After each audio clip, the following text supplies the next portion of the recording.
वैसे तो पूरे वर्ष में 4 नवरात्रि आती है।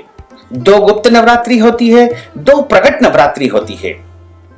सबसे पहली जो नवरात्रि आती है वो चैत्र माह के शुक्ल पक्ष की प्रतिपदा से लेकर के नवमी तक रहती है। उसके बाद जो दूसरी गुप्त नवरात्रि आती है वो आषाढ़ माह के शुक्ल पक्ष की प्रतिपदा से लेकर के नवमी तक रहती है। उसके बाद तीसरी जो प्रकट नवरात्रि होती है वो आश्विन यानी कुंवार माह के शुक्ल पक्ष की प्रतिपदा से लेकर के नवमी तक रहती है। उसके बाद चौथी जो गुप्त नवरात्रि आती है जो कि माघ माह के शुक्ल पक्ष की प्रतिपदा से लेकर के नवमी तक रहती है। इस बार गुप्त नवरात्रि का प्रारंभ 30 जनवरी 2025 गुरुवार के दिन से हो रहा है और यह गुप्त नवरात्रि है जिसे माघी नवरात्रि के नाम से भी जाना जाता है। ये 30 जनवरी 2025 गुरुवार के दिन से गुप्त नवरात्रि का आरंभ हो रहा है जो कि 6 फरवरी 2025 गुरुवार के दिन नवमी के अवसर पर गुप्त नवरात्रि का समापन होगा। इस नवरात्रि में यदि आप भगवती जगदम्बा परांबा की आराधना करेंगे, कलश स्थापना करके, व्रत करके, पूजन करके भगवती से जो भी मांगेंगे वो आपको अवश्य ही प्राप्त होगा। अन्य नवरात्रियों की तरह इस गुप्त नवरात्रि में भी भगवती जगदम्बा के निमित्त दुर्गा चालीसा का, दुर्गा सप्तशती का या दुर्गा कवच का पाठ करना चाहिए। यदि संभव हो तो अपने घर में ब्राह्मण देवता को बुला करके उनके द्वारा कलश स्थापना करवा करके, जवारे बो करके, अखंड ज्योति जला करके पूरे 9 दिनों तक श्री दुर्गा सप्तशती का पाठ करना चाहिए या करवाना चाहिए, जिससे आपके घर में सुख शांति समृद्धि का वास हो सकेगा। गुप्त नवरात्रि में जो अनुष्ठान किया जाता है उसमें 10 महाविद्याओं की भी साधना आराधना की जाती है।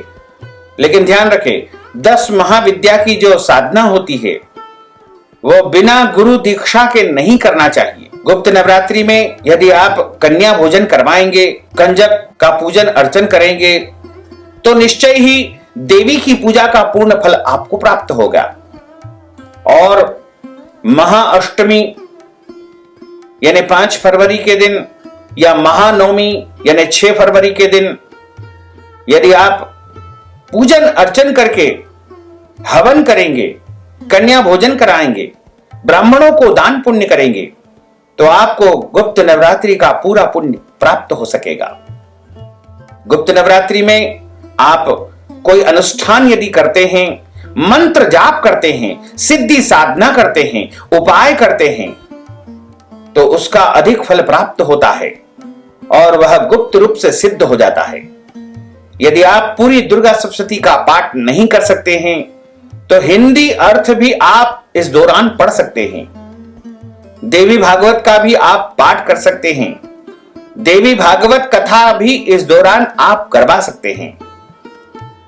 इसी के साथ यदि आप सिद्ध कुंजिका स्तोत्रम का पाठ भी करेंगे तो भी आपको संपूर्ण दुर्गा सप्तशती का पुण्य फल प्राप्त हो सकेगा।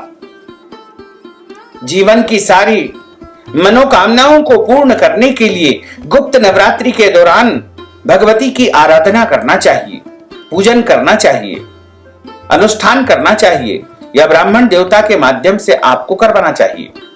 तो यदि आप हमारे माध्यम से माघी गुप्त नवरात्रि में नवचंडी, षटचंडी या कोई भी अनुष्ठान संपन्न करवाना चाहते हैं तो इस हेतु हमसे संपर्क करें। व्हाट्सएप के माध्यम से अपना नाम और गोत्र हमें भेज करके और नगद धनराशि गूगल पे, फोन पे, पेटीएम नंबर, अकाउंट नंबर या व्हाट्सएप पेमेंट के माध्यम से भेज करके गुप्त नवरात्रि का संपूर्ण पुण्य फल प्राप्त कर सकते हैं।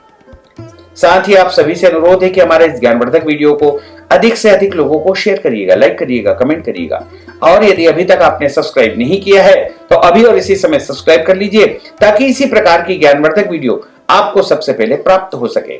आपको और आपके पूरे परिवार को सादर जय श्री कृष्ण, सादर धन्यवाद।